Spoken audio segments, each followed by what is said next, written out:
ሰላም እንደምን አመሻችሁ። ዛሬ ዕለተ ሰኞ ሚያዝያ 19 2018 ዓ.ም ለዛሬ ያስኩላችሁን መረጃ እነሆኝ። ሶስት መረጃዎችን በዚህ ቪዲዮ አጋራችኋለሁ። የመጀመሪያው ዘማሪ ገብረ ዮሐንስ የአዲሱን መኪና እንግዲህ መረከቡን መረጃዎች እያሳዩ ይገኛሉ። ሌላኛውና ሁለተኛው መረጃ የማይክል ጃክሰን ባዮፒክስ በዓለም ላይ ሪከርድ ስለመስበሩ አዳዲስ መረጃዎች እየወጡ ይገኛሉ። ሌላውና ሶስተኛው አስደናቂና ግሩም መረጃ ውድ አድማጮቼ ከዊልቸር ማለት ነው ወደ ሙሽርነት ከህመም ወደ ታላቅ ክብር ስለተሻገረች አንዲት ልጅ ማወራችሁ ይኖረኛል።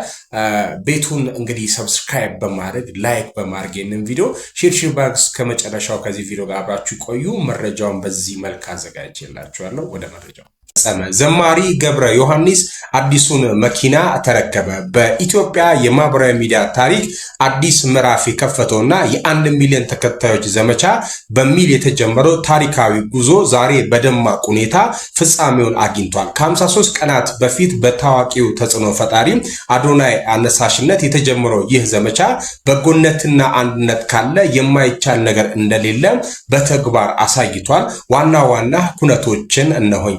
የቃል ኪዳን ስኬት ዋና ስፖንሰር የሆነው ስማይል ዴንታል ክሊኒክ ባስቀመጠው ግብ መሰረት የቲክቶክ ገጹ 1 ሚሊዮን ተከታዮችን በማግኘቱ ዛሬ ሰኞ የዘመናዊ መኪና ቁልፍ ለዘማሪ ገብረ ዮሐንስ በደስታ አስረክቧል።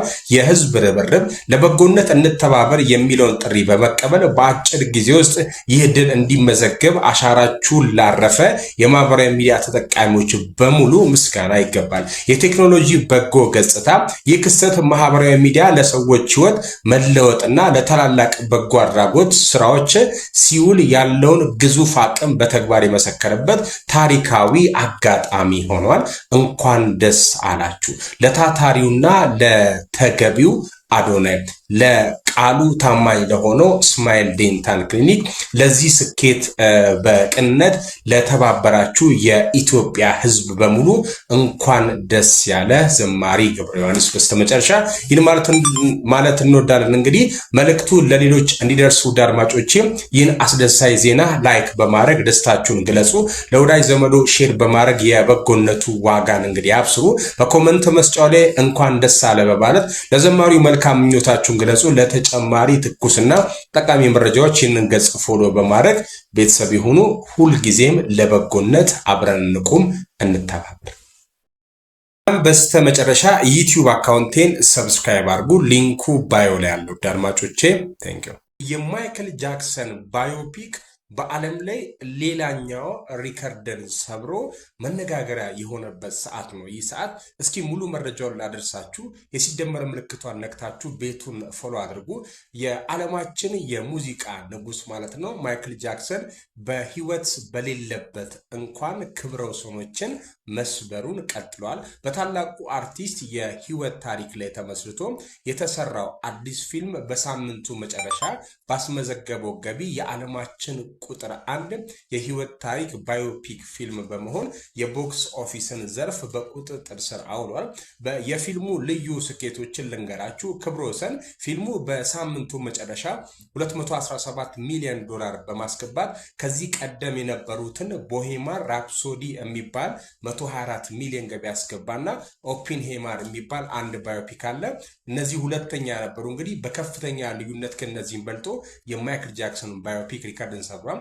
የቤተሰብ ድምቀት በማይክል ጃክሰን የወንድም ልጅ ጃፋር ጃክሰን ዋና ተዋናይነት የተሰራው ይህ ፊልም ማይክልን መልሶ በስክሪን ላይ ያየነው ያህል ስሜት የሚሰጥ እንዲሆን ተደርጎ የተሰራ ቆንጆ ባዮፒክ ነበር። የተመልካቾች ፍቅር ምንም እንኳን የፊልም ተቺዎች ዝቅተኛ ነጥብ ቢሰጡትም ተመልካቾች ግን የ97% ድጋፋቸውን በመስጠት ለንጉሱ ለማይክል ጃክሰን ማለት ነው ያላቸውን ክብር አሳይቷል ማለት ነው። እናንተስ እንዴት አያችሁት?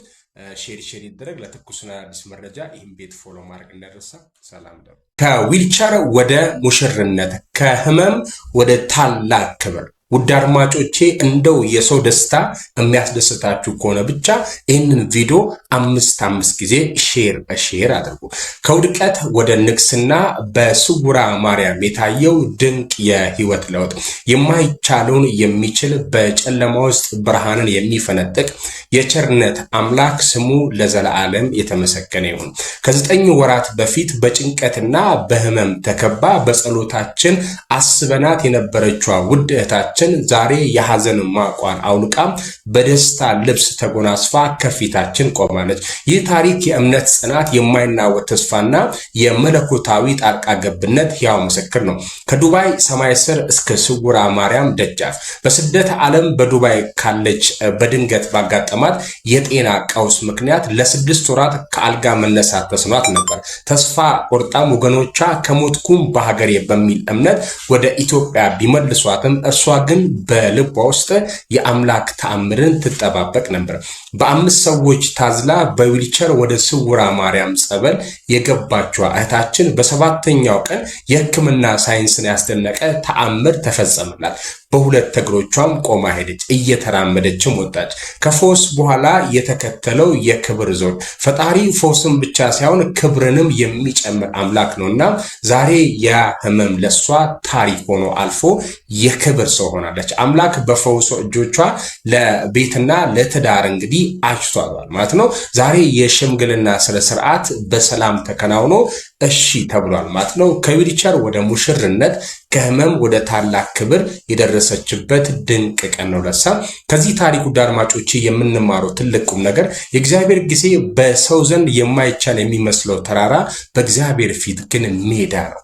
የተስፋ ፍሬ በህመም ውስጥ ሆናችሁ ፈጣሪን ሙጥኝ ካላችሁ መጨረሻችሁ እንደዚህ ያማረ ይሆናል። ከለቅሶ በኋላ ሳቅ፣ ከፈተና በኋላ በረከት፣ ከለቅሶ በኋላ ደስታ የግድ ይከተላቸዋል። ለኔ የደረሰችልኝ ድንግል ማርያም ለእናንተ ትድረስላችሁ የእህታችን መልእክት ነው። ለእጮኛሞቹ መጪው ዘመን የፍቅር የጤናና የሰላም የትዳር ዘመን እንዲሆንላቸው ከልብ እንመኛለን። እንግዲህ ያማረና ጥሩ ጊዜ እንዲሆንላቸው ይህ ድንቅ የምስራችን እንግዲህ ላይክ በማድረግ ደስታችሁን ግለጹ።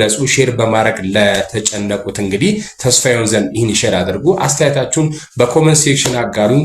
ሁልጊዜ አዳዲስና ትኩስ መረጃ እንደርሳችሁ ይህንን ቤት ፎሎ ማድረግ እንዳይረሳም። ሰላም ነው።